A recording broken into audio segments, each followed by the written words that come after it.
Transcription number 492. 5 seconds. Start.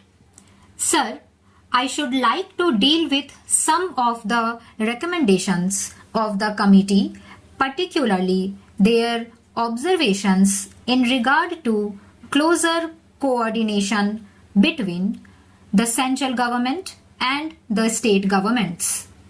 The question of making health a central subject was discussed in the country's Constituent Assembly, and the members did not accept the suggestion made at that time that health should be made a central subject. It is primarily a state subject, but it is also in the concurrent list. But, sir, we feel that this was reflected this morning in the answers of the Minister of Health to a short notice question on cholera in Orissa, that there is not sufficient coordination between the central government and the state governments. Cholera has broken out in Orissa. The Orissa government has not asked for the help of the central government, and the central government on its own initiative has not offered any help to the Orissa government.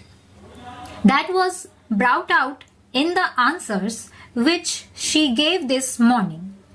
Sir, if we have to maintain a fairly high standard of health in our country, it is necessary that there should be a much closer contact between the state governments and the central government, and my suggestion in regard to the recommendations of this committee is that whatever might the constitutional position, there should be a central government health advisor at every state capital to advise the state government to find out the difficulties of the state government and to seek remedial measures if it is within the power of the central government.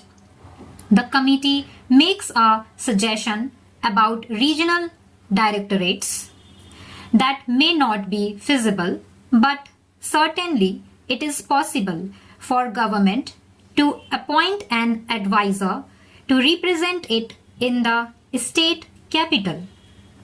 The second suggestion that I would like to make in regard to the main recommendations of the committee is that whatever might be the difficulties, we must make a start with regard to the evolution of a national health scheme on the basis of the scheme which is in force in England.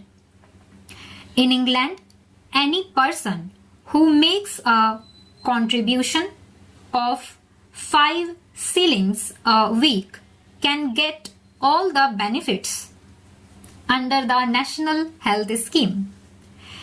That is not the rate at which we can get comparable services in our hospitals. A question may be raised that a national health scheme may not be financially feasible in India.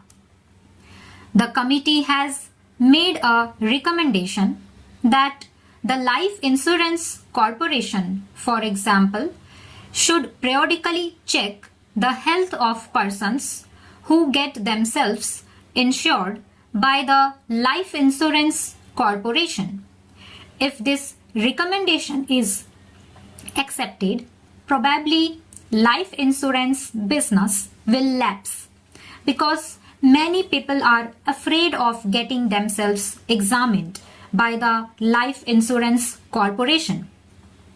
I would like to make a suggestion that on the basis of cooperative health schemes which are in force in the United States and elsewhere, the Life Insurance Corporation may make a beginning in regard to a national health scheme. It is not difficult. The difficulties are not insuperable.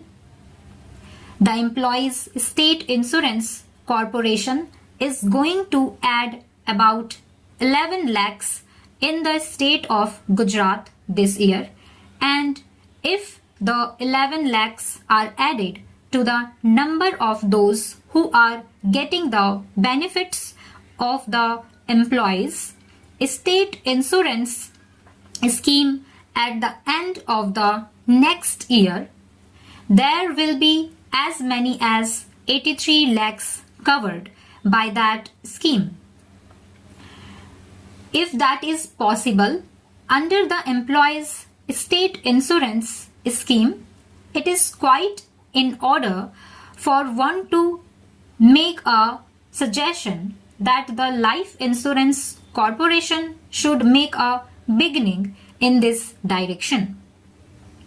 It may not be possible for the Life Insurance Corporation to cover the whole country, but a beginning can be made. I would like to refer also to the recommendation made by the committee in regard to the medium of instruction in the medical colleges. The committee has recommended that English should be the medium of instruction in medical colleges, and English should be the medium of instruction for nurses also.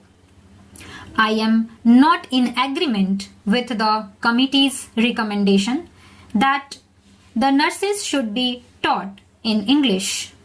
Nurses have got to deal with people who may not know the English language. As far as doctors are concerned, if this country has to keep itself abreast of other countries in the world of medicine, it is necessary that the English medium should be retained. The House will watch the great interest what the Minister has got to say in reply to this salient recommendation of the committee, because on the stand that the Government of India is going to take on this subject will depend the future of medical education in our country. I would like to make an observation that somehow doctors feel that the standards of medical education are going down in every state on account of the forces of nepotism and favoritism being at work in regard to the selection of professors in medical colleges and in regard to the general apathy of students to receive instructions from teachers. Stop.